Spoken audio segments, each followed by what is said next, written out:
reflect roles and spirits, and we are supremely black, dropping content that matters. How y'all doing this week, fellas? It's your big kinfolk, Jay Flake, man. Everything is wonderful. Can't complain at all. Everything wonderful. Family still doing good, man. And hey, been a productive week. You know what I'm saying? Took a day off from work yesterday. Thought I was gonna relax, but that ain't happened. Forgot it was Valentine's Day before I took it off. I was doing a bunch of ripping and running around, but it's all good, man. Everything's all good though. That's what y'all call it now, ripping and running. That's the new slang for 2022. Hey, man, it's all good, man. But yeah, this D-Rose, man, everything good. I really can't complain. Got some good news in regards to some stuff that I'm gonna be able to do with the nonprofit, but you know, just working, getting everything taken care of. No complaints. You know, everybody's still here, so you know that's a blessing in itself. How everything going on your end, Spirit? My end is good. Everything on my end is good. Just blessed, highly favored. Just working on some stuff. Like you said, the news that you shared with the nonprofit, that's all good and everything. So just ready to get stuff rolling and keep progressing with everything that's going on in life. So everything's a blessing. Unlike Flake, I didn't get no ripping and running yesterday, so I ain't getting none of that action. So, you know. Little R&R, little ripping and running. That's all good, man. You know what I'm saying? So, hey, this completely random, bro, but I think I didn't officially turned into Houstonian, man. I didn't got hooked on crawfish, bro.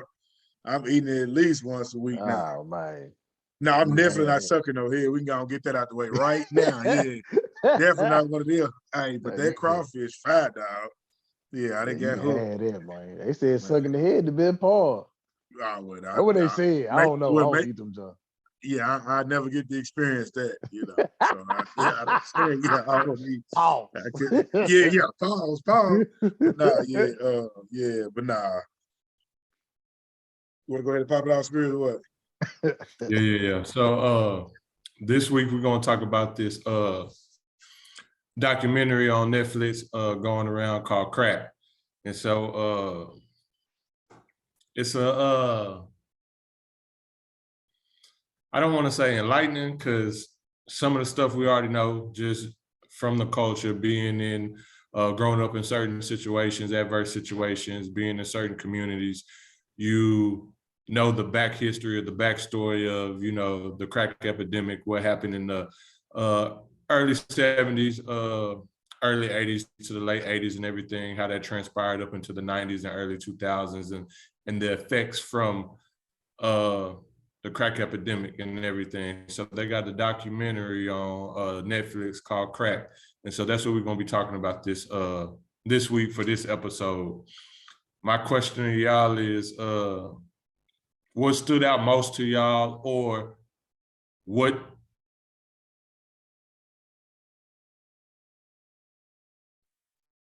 one thing for sure, you learned that you did not know before, just from, you know, during that time and was exposed to that type of environment?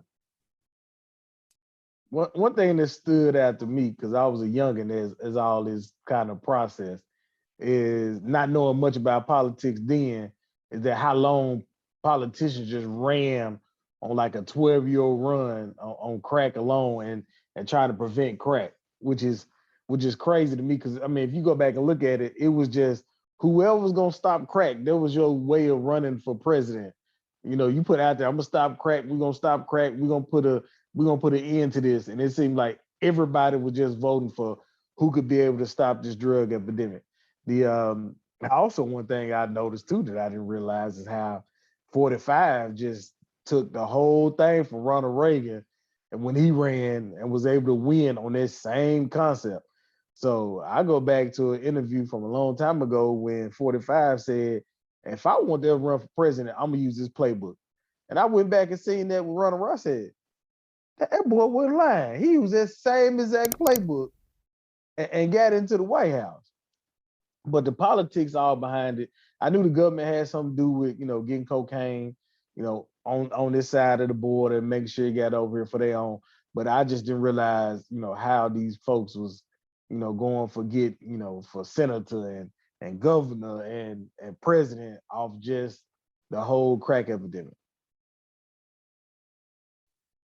Yeah, I thought that was crazy to hear because that's what caught my attention with the Reagan thing is when he was talking about make America great again and was stopping the about stopping crack. But what stood out to me the most is I didn't realize the impact or from how the docuseries broke it down was that how women were portrayed. Because I didn't realize like the songs that were made back in the day, your mama on crack, and how they really just made the Black woman look like they were just really just unfit mothers, just drug addicts, didn't care about their kids. The only thing that mattered to them was, government assistance or being a drug addict. And, I didn't get to live in that time and, grateful that I wasn't raised in that environment from a mother's perspective, but it's just like, damn, that kind of music I couldn't imagine, honestly. You feel me? It's like I didn't see it that way, but if that was, that's truthfully had to be somebody's reality. But what made entertainment come from us, just like the men rapping about the women not being nothing but crackheads, and that being the push behind music. It's kind of like the drill impact that it has now, killing, Black men or women or whoever. But it's crazy that music then was just as, belittling or shameful to even listen to as it was, back then, talking about a crack era, and especially with your Black women being the focal point. I don't know them songs, but that tripped me out. I actually had to watch that over again because I was like, damn, that's crazy how shit was then. And that was the hot tracks then, was talking about that. But that's what stood out the most to me. It caught my attention. What was yours, Spirit? Oh, what really caught my attention that I really didn't know was that how lenient they were with cocaine and how that was an accepted thing in culture and community of upper echelon rich white folks and all of that stuff, Wall Street type people and everything, for them to be so easy with admitting that, oh yeah, I use this for work to, on the regular and do this all the time. It keeps me up, it helps me keep going and all of that stuff. They had a man on there talk about he was up for 3 days, 72 hours straight, no sleep, and just how comfortable they were with just saying that and not feeling like any consequences or repercussions will happen to them. And so that was something that really stood out to me, because I always thought until seeing this that there was a little negative connotation with cocaine still. I know that they was more lenient and, the charges and all of this stuff was, lesser, but I still thought it was something that, would get you hemmed up or, a slap on the wrist, a ticket, depending on who you is and who you know type stuff. But I never thought that or knew that it was just accepted and they was turning a blind eye or turning their heads to the use and the usage and the access to it in certain communities. But when it got to our communities, and again, we added our little flair to it because we had to make it accessible to us for us to get out of them adverse situations that we were living in. Still to a certain point, they really wasn't caring at one point until, the politicians start putting that heat on it and start making it a play and a movement. And so that was something to me that I just freshly and newly learned that I didn't know before.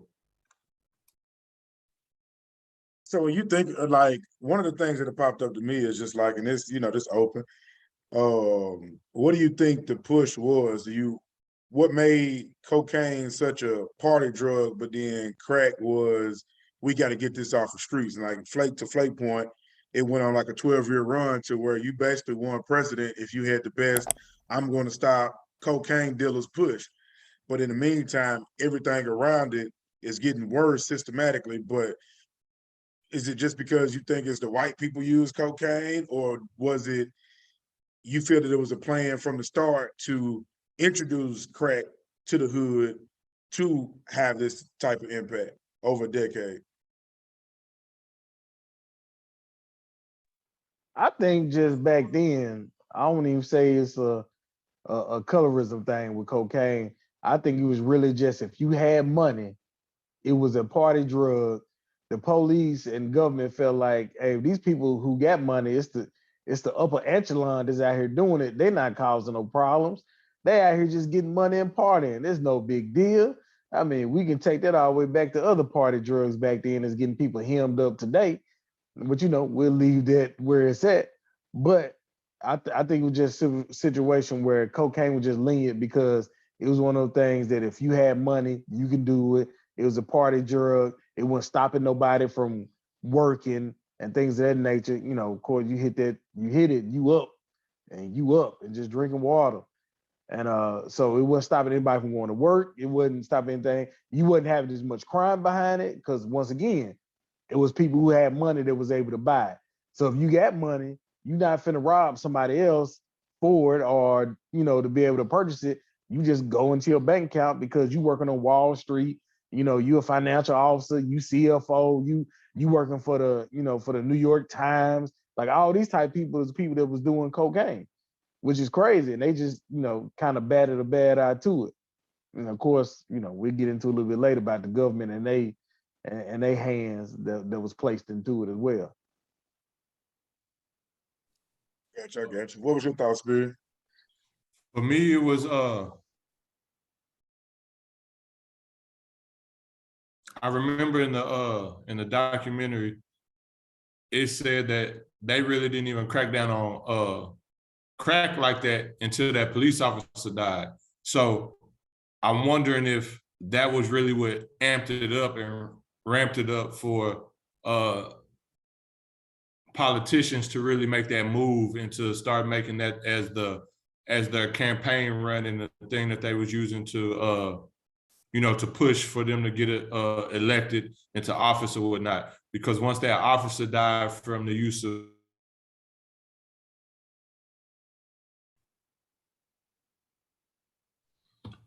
okay, my bad about that, fellas. But yeah, so I don't think that they really was really cared about crack or the drugs, period, dealing with cocaine until the officer got murdered. And once the officer died from it, that's when they started doing the raids and everything with that. Because even when you're watching the documentary, it explains how the white people just popped up in the hood to purchase the crack and all this other stuff. And that was another thing that I didn't realize how prominent it was in that community and in that culture and environment and everything, how they would just pop up to the hood on a Friday and they'll be there the whole weekend trying to get some crack and everything. So I think that's really what got the politicians to start campaigning for it, got the police officers really, trying to, I guess, be stricter on it because you find out that they was the ones pushing it too. So, they was cracking down the hammer, but then also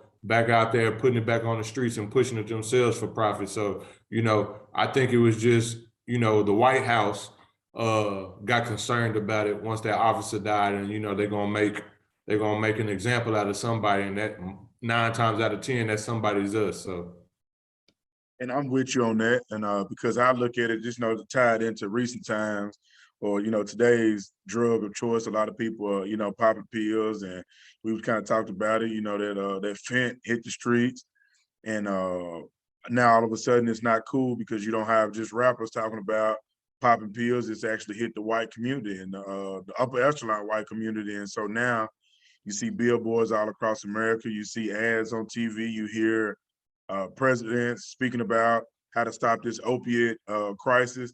And it's just reversed because I myself personally feel as if that this was something that was planted within our communities with this to come out. Now, I think cocaine was fun. I think crack was particularly targeting the inner city.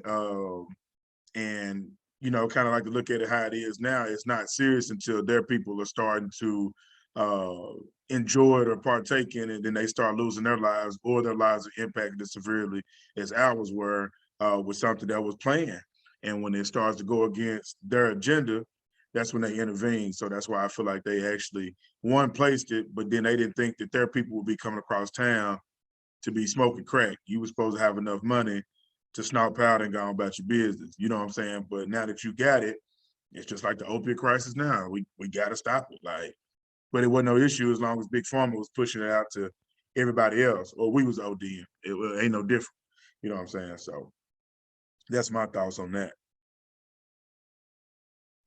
Yeah, them white folks was out there going get their little crack, but only last for so long. Cause at first it was business people, was just like cocaine. It was business people as well, smoke crack, find out that big high they was chasing. So of course they go to the party scene, where the other people are that got money, and of course they gonna hit the scene also and see exactly what it's talking about. The craziest thing to me, I guess, growing up where I grew up at, it was plenty of white people I seen, buying crack and selling crack and being on crack. But the way they tried to hide it, I guess, to the rest of America, because I mean, back then I was younger, I wasn't really watching the news, on it just being a black issue, a black or Hispanic issue. Like I never seen it as that really, because I seen all type of white people in the hood buying it or walking the streets in the hood, and you wonder why that particular person is in the hood or whatnot, and you know what it is once you see them.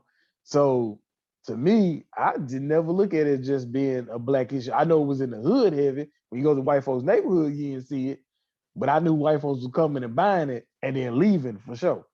So it was crazy on how they just put on black people. Like Spirit said, once that officer got killed, I think that's how they just dumped it at being in a black neighborhood, because he got killed in a black neighborhood where the crack was being sold at. Once again, I don't know. I did research, and I know we sleep talked about it. I don't know who brought that seafood boil crack to the hood. Like, it's seafood boil cocaine. That's what it is.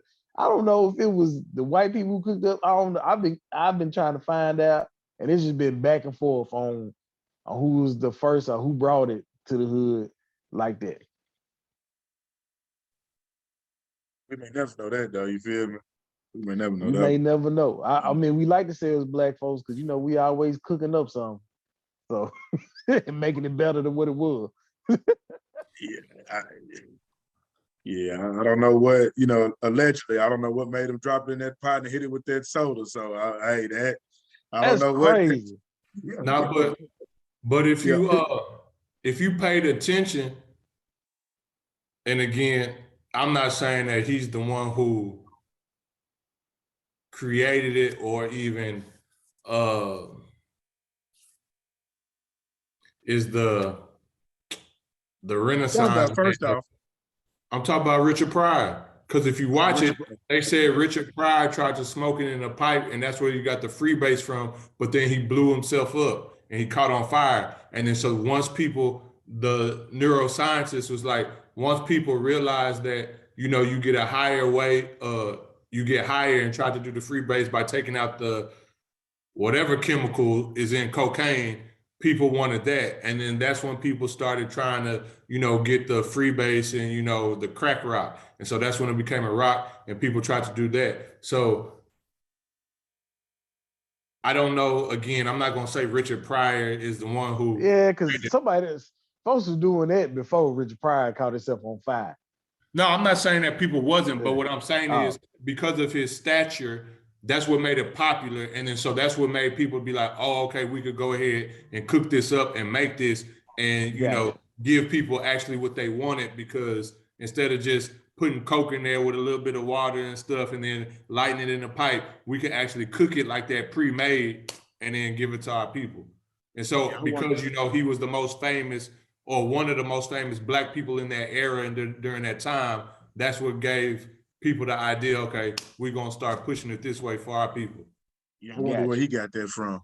That's another key thing. Like, who was he around to take it to that level? That's a different level. He was at all the rich parties. He was at all the rich parties. Yeah. They probably was bored. Somebody probably was bored, just like they came up with the black man who invented potato chips. It dropped in their grease. Let that joke cook for a little while, pop back up like, oh, dang, we got us a tasty snack. Hey, don't tell them what they were bored doing. When you got money like that and you partying all weekend, I wonder what would have happened if I smoked this. And it's like, man, this a whole nother high. Geeked up 3-4 days straight.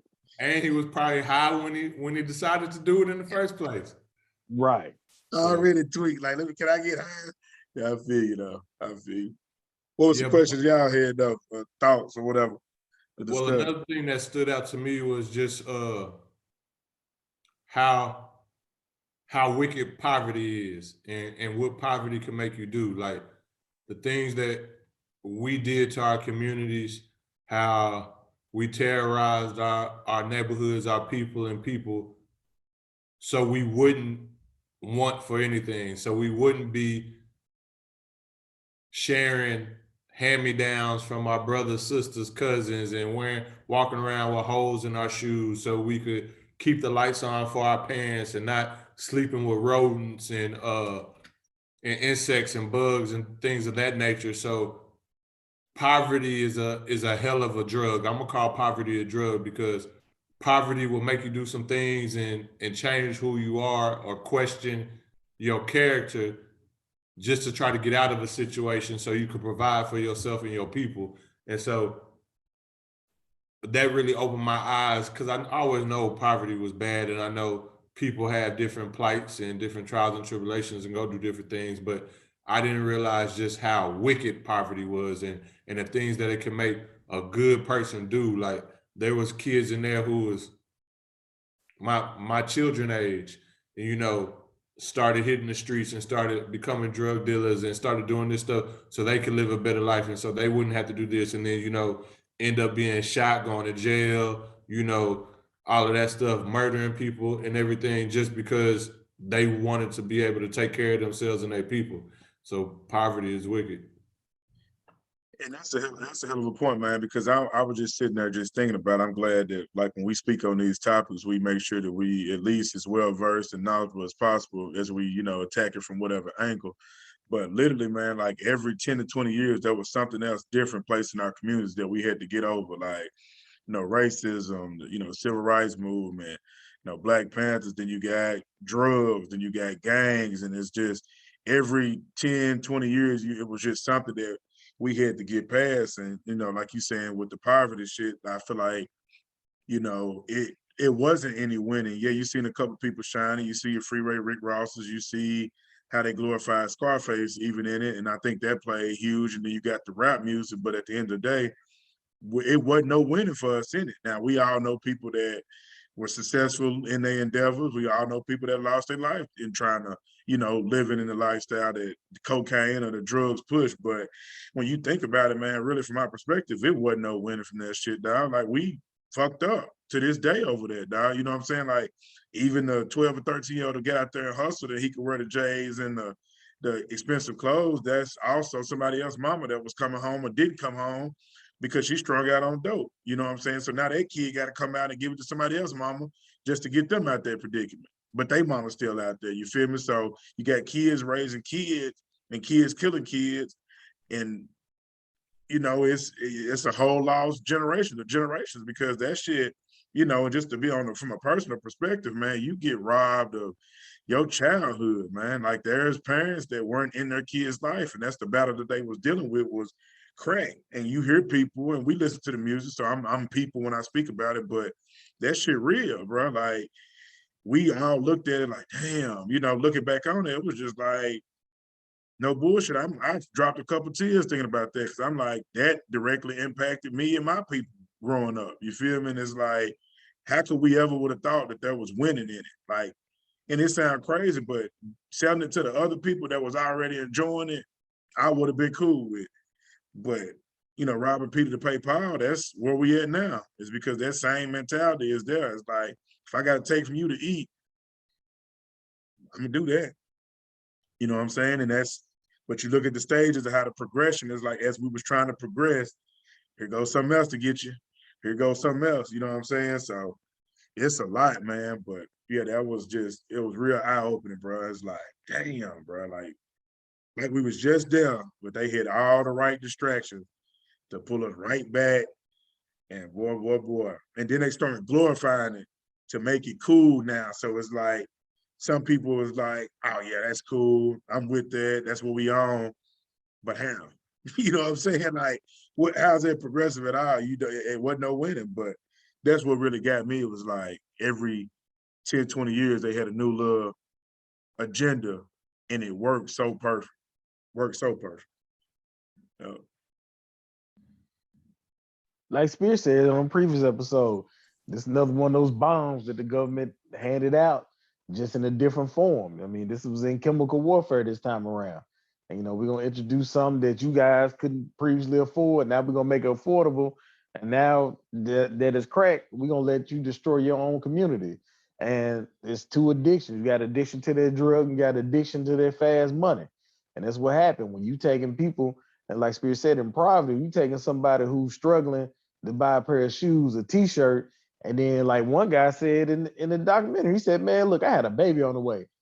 Man, I was young enough to remember the Calvin McDonald's commercial. They showed that. I was like, oh, y'all remember that. There go Calvin. Dave Chappelle got a skit about it. You know what I'm saying? And he was like, yeah, so I went and worked at McDonald's. Minimum wage was $3.75. He said, man, fuck Calvin, dog. He said, I ain't making no money. He said, $3.75 an hour. I got my check, the government taxed that. He said, I went out here and got this crack and I made $200 in an hour. He was like, man, I got a kid on the way. I need this money. I need another way to make this money.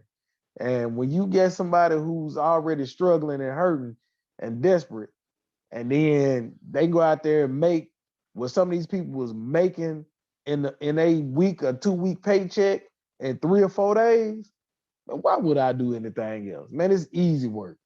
Easy work. I gotta do is stand on this corner all day. I ain't gotta run. I ain't gotta do nothing. Like the dude said, like I said, it was fun till it wasn't fun no more.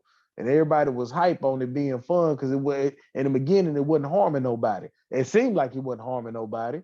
People were still going to work. You still have functional crackheads until that drug took completely over. Then it wasn't fun no more. You start seeing how people started going down. People got greedy about the money. So of course, this neighborhood fighting this neighborhood, or somebody in the same neighborhood that wants your corners because they feel like you taking something out of their mouth when they could be making an extra $200 that week or whatnot. So it was a mess. It's crazy. And we still going through, like, we can still ride through some neighborhoods. There's still abandoned houses from the 70s and 80s from this situation right here, man. And the government didn't really care. Like you brought up earlier about the opioid. If they would have handled the opioid addiction like they handled crack, this probably could resolve a long time ago. But since they were saying it was destroying black neighborhoods and stuff like that, then they ain't really care. They ain't give a damn. Nah, bro. Fentanyl was, man, listen.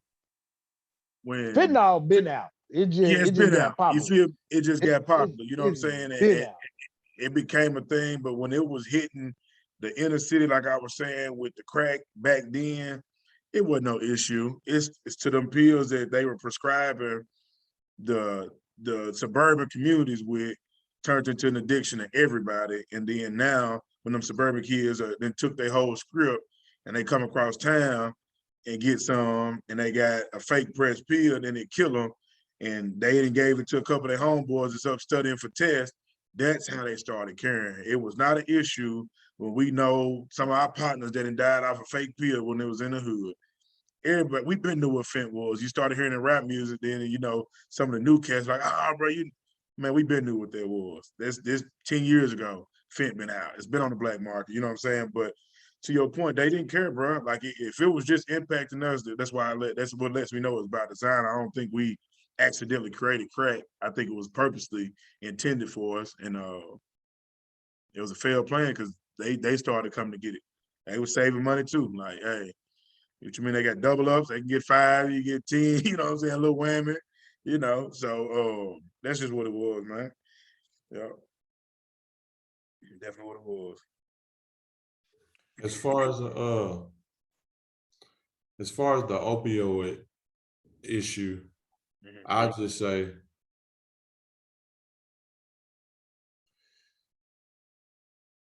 I still don't think they're trying to do much to fix it. I just want to say that they, I guess, put notice to the issue because it is a white people issue. But I still don't think that they really trying to do nothing to fix it, because when you mess with opioids, you mess with Big Pharma, and Big Pharma pay outside of defense. Big Pharma probably the biggest money maker in the U.S. For sure. Outside of the defense and everything. So yeah, I really don't think that they're trying to fix that issue. I just think that they, they bringing notice to it. It's kind of like kind of like the NFL doing with, social awareness, a PR thing, to cover their asses, but in all actuality, they okay with people dying, because at the end of the day, they say there's a cure for cancer. Yeah. They say Dr. Sebi cured AIDS, and we have to believe it because he went to Supreme Court and beat him. So we have to believe that he found a cure for AIDS. But again, they going around still saying there ain't no cure. So they don't care about bodies piling up. They don't care about them death tolls rising. What they care about is that money. As long as that bank account increase, they good with it. So yeah, I get where you're going with that one. I just think it's depending on the handler and who they come in contact with or drop it off to. That's who getting flapped. Like, you know what I'm saying? Like, they bamming the ones that are getting it to these kids that should be getting a legit script. So if anything, they're trying to redirect it as, hey, don't buy it from just anybody, come to us, like you always have. Like, what makes you want to go get them at 12 o'clock at night or 1 o'clock? Go to your regular doctor, get prescribed, do your thing. That's what they want. So I get where you're coming from. They just really, they can't come out and say it, but they want to say, just go to the doctor, quit dealing with dope boys. You feel me? That's what they really want to say. Well, I ain't even just talking about the stepped on ones though. I'm talking about the real opioids and everything. Yeah. So I'm not just talking about the stepped on ones and everything. So I understand, that one, they, of course, they always going to try to make an example out of us. So like you said, if it's coming from our areas, if it's coming from us and it's stepped on or whatever, they going to do their due diligence to find out who delivered this to you, where you got it from, where they connect from, how they got this and all this other stuff. But I'm just talking about the real opioids as well. Like, they're not really caring about them bodies piling up either, because again, at the end of the day, they need Big Pharma. Big Pharma's in a lot of these politicians' pockets. They fund a lot of their stuff. They support a lot of things that they do. You tell Big Pharma no, you most likely probably not gonna get elected. So what you gotta do, you sleeping with the devil. So they don't care. Yeah, I feel you though. Cause I was showed just like when I was telling somebody we was gonna be talking about this, and they had kind of connected it to what's going on with the opioids. I was like, if it wasn't for people like the fake ones, they not tripping, bro. Because at the end of the day, if this real ones on the streets, that means we sold them to somebody. They're going to arrest any doctor to get caught bringing them up out of there. They're going to do everything to protect their investment. That's just what it is. The only thing that start happening is that a few people weren't supposed to be touching them. That's all it is. They can't control it. And once they can't control it, then they got to fake care about it on TV and use it part of their little script. But what was you about to say, Flake? No, I was just sitting thinking, I was like, part of that is if they would have take this concern, and they might not be doing much to help the opioid, but one thing for sure they are doing is, hey, we catch you on opioids or something like that. Hey, little buddy, come on over here. Let's go to rehab. Let's take a look at you and see. They all open the doors for rehab facilities. Back then, man, if you was on that crack, man, they was taking folks straight to jail. They wasn't thinking about putting you in no rehab facility or nothing like that, or even trying to get you no type of help, or having an 800 number for you call website to help you deal with that type of addiction. Of course, when the websites back then. However, there was 800 and 900 numbers you can call to try to get help. They weren't trying to do that. And that was the craziest part to me about this whole thing. If you was a user and they knew you was a user, you was getting the same time as the dope dealer, which didn't make any sense to me. Like, the dope man get caught up, He going to jail 5 to 10 years. You a user, get caught with 1 or 2 rocks, and they know you're a user. You stinking, you homeless, you like you ain't had no job. You look, you know for damn sure they ain't out here selling it. They getting 5 to 10 years. I'm like, this don't even make no sense. Mothers taking up out their home and they ain't even the dealer. They the user with their kids in there. You know, instead of reaching out to other family members, they putting their kids in the system and taking them straight to jail. Like that's the difference between that and how the opioids and even crystal meth at one point in time, how they was treating that, you know. It's just sad situation that bomb the government dropped on us. And I keep saying the government because there's plenty of things out there pretty much pointing to how it got to the hood. You know, the Nicaraguan situation, the war and all that was going on. The simple fact that one thing, they boosted up this whole crack epidemic because they had an undercover cop, you know, call a dealer to sit in front of the White House and meet me here and sell me a couple of rocks. And then they took it right into the White House and said, yeah, it's even reached the White House. We got dope dealers out here selling drugs right in front of the White House. Police officer like, man, ain't nobody selling dope over here. Like half these folks live in DC, don't even know where the White House is. And that's what got me. That's what I knew it was bullshit. Cause I'm like, hold on, bro. You would never in history see another president having some dope in their hands, bro. Like, man, get out of here. Packaged up, see? You see this? I said, oh, man, this is WWE, dog.